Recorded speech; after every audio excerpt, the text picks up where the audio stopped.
Good day, this is AJ Farzad, and this is a video supplement to the blog post Financial Wisdom.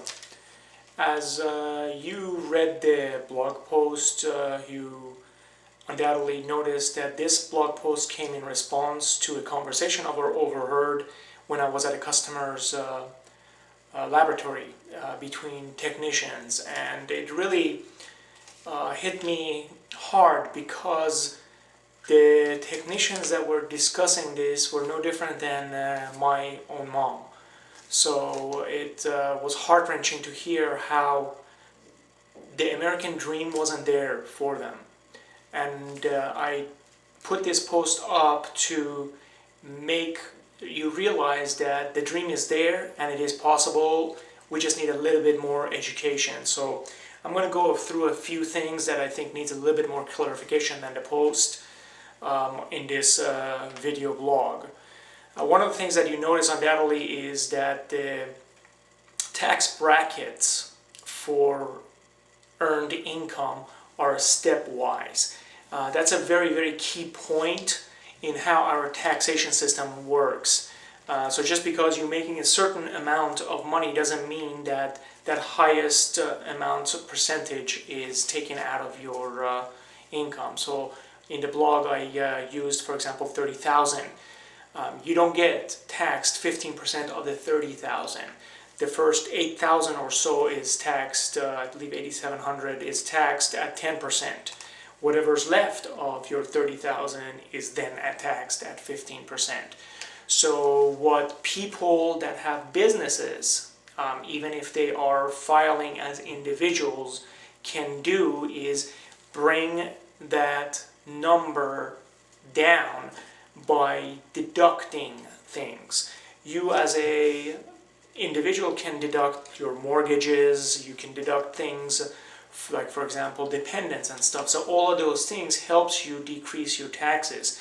But no matter what, as an individual, because you are depending on someone else, i.e. the government and the business that employs you, you get taxed at the highest level. So the discussion that I had with the technicians regarding, for example, the person that owns their company is that if that person makes $1 million, if all of that $1 million was in the category of earned income, then the bulk of it would be taxed at 35%. However, as a business, as a corporation or an LLC, etc., what the business can do is, one, they get taxed at a lower level, and two, they can deduct everything, all of their business expenses, before they get taxed. Why is that? Because they're taking the risk.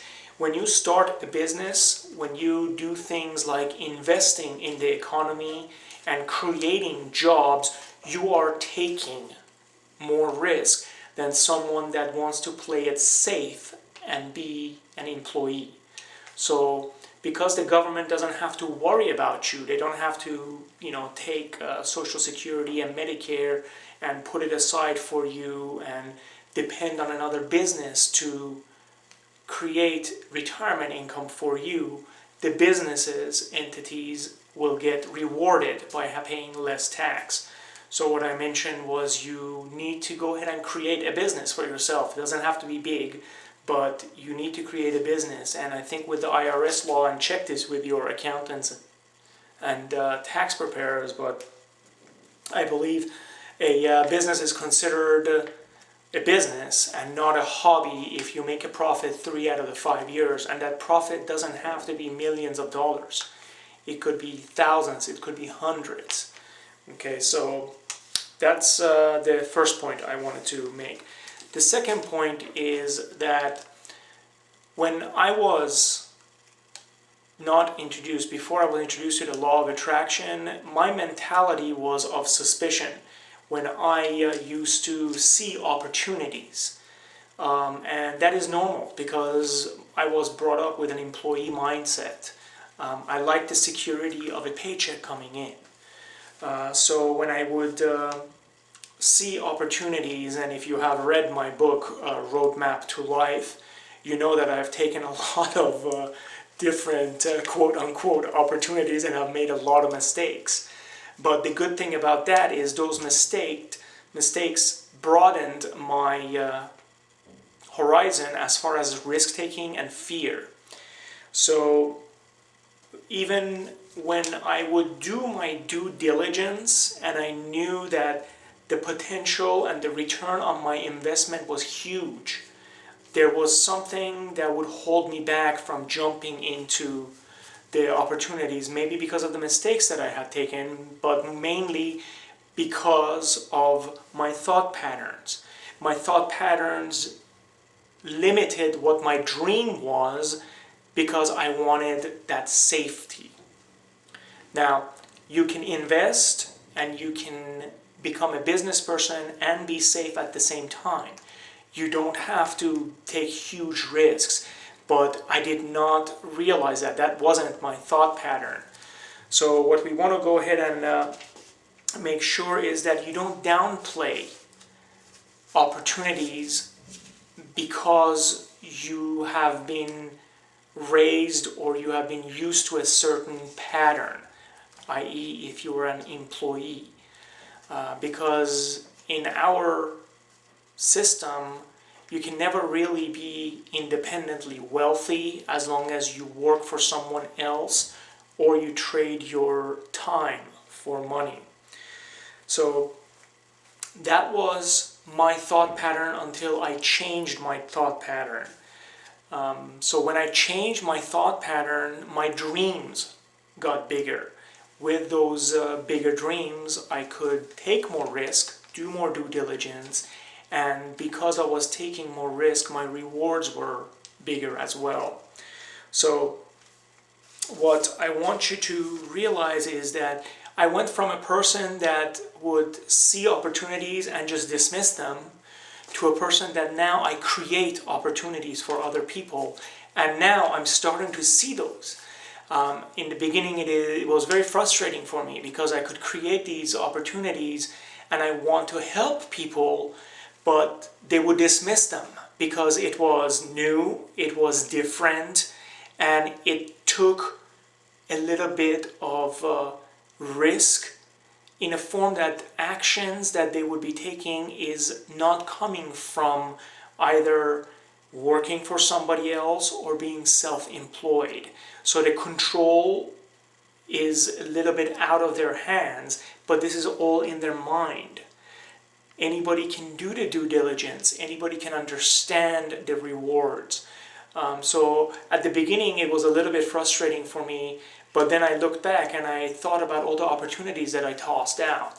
And I could see how the developers were saying, how is this possible? We're giving you all this opportunity for a small investment. You can make this amount, huge amount of reward, and you don't even want to take a look at it and get the information. So I can understand that taking a step out of your comfort zone creates fear. And that's natural, that is normal. You don't have to go out and drain your savings to create a business. You can start slowly. Building your new comfort zones cannot happen as huge, steps. You want to take small steps, things like do a garage sale, buy some stuff on eBay, sell some stuff on eBay or Craigslist. Most importantly, start to think as a business person. Start to move to the right side of the cash flow quadrant as coined by Robert Kiyosaki in Rich Dad, Poor Dad. Talk to your tax advisors, talk to your tax preparers, and see if creating an entity will make sense. There are tons of entities that are flow through from the tax perspective. For example, an S corporation or an LLC. You don't have to have separate entities, so the risk of a dual taxation is out of the scenario. But you also have to make sure that it makes sense for you. Like for example, in California, having an LLC or an S corporation, you have to send a minimum of $800 to the state. So if you're not making $800, or if your deduction because of that business does not equal $800, you're going to be at a loss. So you don't want to obviously go ahead and create an LLC if you're going to be losing money at the end. For example, if I make $10 on eBay, I don't want to have an LLC because I have to send $800 to the government at the end of the year. So think about these things, talk to advisors. If you don't have advisors, go to the library. It's going to be a little bit more difficult, a little bit more labor intensive, but you can find these informations. A lot of accountants will have free consultations. I hear their infomercials on radio and television all the time. Talk to them, make an appointment, get that free advice. But think about your dreams and kind of bring your dreams, whatever they are, as far as a financial dreams. I'm not talking about health and relationship at this point. As far as your financial dreams, bring your dreams in a point where you are in control of your own business. And by business, I mean you're going towards a system where you can sit back, relax, sleep at night, and your money and your system is working for you. So you're no longer trading time for money. And when opportunities come, take a look at them. Even if it's just as the exercise of doing due diligence, because with practice you're going to get better. Like I said, all the mistakes that I made have let me know what to look for in a business opportunity. I still may make mistakes, but I am less likely to make big mistakes that I made when I was younger because I took those opportunities and I tried them out. And again, never, ever, ever risk the money that you don't have. So what you need to do is put aside some money that you can use as your business opportunities. Do not risk rent, food, child support. You may have to make some sacrifices to save some money, but it'll be well worth it at the end. So I hope this makes a little bit more sense to you. And if you have any comments, please click the comment link below and leave me some comments.